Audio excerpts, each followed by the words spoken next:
All right, let's just jump right in. We are about to completely flip the script on the relationship you think you have with your cat. And it all starts with a very simple idea that most of us get completely wrong. I mean, you probably think so, right? You buy the food, you pay the vet bills, you provide the roof over its head. But here's the kicker. What if I told you that in your cat's brain, the whole concept of you owning it has never even existed? Yep, you heard that right. Behavioral scientists have uncovered something that is going to change how you look at that little fluffball forever. See, it turns out the moment you walk through that door, your cat is making a decision about you. And trust me, it has absolutely nothing to do with ownership. This all kicked off with a discovery that sent massive ripples through the scientific world. And we're not talking about some minor detail in a research paper. No, this fundamentally rewrote the rules of the cat-human dynamic. And this quote, right here, is the key to everything. The zoologist Paul Leyhausen figured out that cats don't file things away by species. They don't have a special set of rules for humans. They just have their rules, and we fall under them.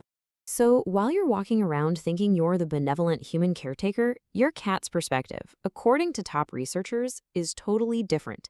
They just see you as another member of their social group, a very, very large, kind of clumsy, but ultimately friendly cat. So why? Why do they just slot a giant, two-legged creature into their cat category? Well, the evidence is fascinating. It's all baked into their evolution and how they react to different species. Let's take a look at the data. Okay, now check this out. A 2015 study in animal cognition really highlights this.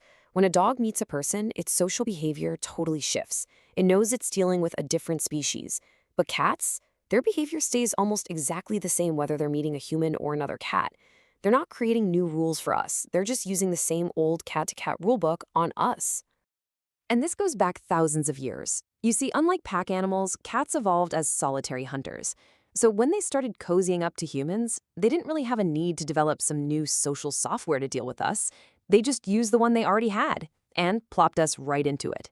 So if we're just big, goofy cats in their eyes, then what do all those classic cat behaviors actually mean? Well, it's time to decode their language, because it turns out every single thing they do is a specific form of communication.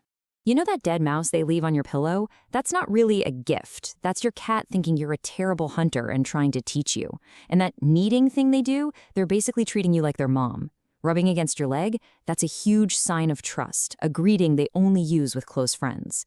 And the meowing? Get this. Adult cats almost never meow at each other. They invented that language specifically for us because they figured out it gets our attention. I mean, when you put it all together, this is not the behavior of a simple pet. This is a socially intelligent animal that is actively managing a complex relationship, adapting its communication, and assigning you a very specific role in its life. And this, well, this is where it really hits you in the feels. Because if your cat places you in its social world, it also means it has the power to take you out. Loyalty from a cat isn't a factory setting. It is a conscious choice. It has to be earned. And there's proof. A fascinating study from Oregon State University in 2019 put this to the test, and they found that a whopping 65% of cats form a secure attachment to their people. That means they genuinely feel safer and calmer just because you're there. So, for nearly 2/3 of cats, this isn't just a relationship of convenience, it's a deep, meaningful bond.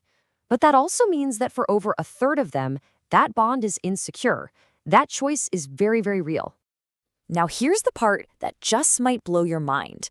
The researchers said that this attachment pattern, it's the exact same one found in human babies with their caregivers. Let that sink in. The bond your cat chooses to form with you is scientifically comparable to the attachment a child feels for their parent. This changes everything, doesn't it? The whole question we started with is just wrong. It was never about ownership or who's in control. It's about acceptance. It's about whether or not you've earned a spot in their world. So let's bring this all home. Your role has officially shifted. You're not the master of the house. You're more like a citizen of a tiny furry nation, and you've been given a very specific role to play. So here's your new job description. You are a fellow social being. You're a member of its world. And yes, you have been watched, assessed, and ranked. If you're lucky, you've been chosen. Every single head rub is an invitation, and every slow blink, that is the highest vote of confidence they can possibly give you.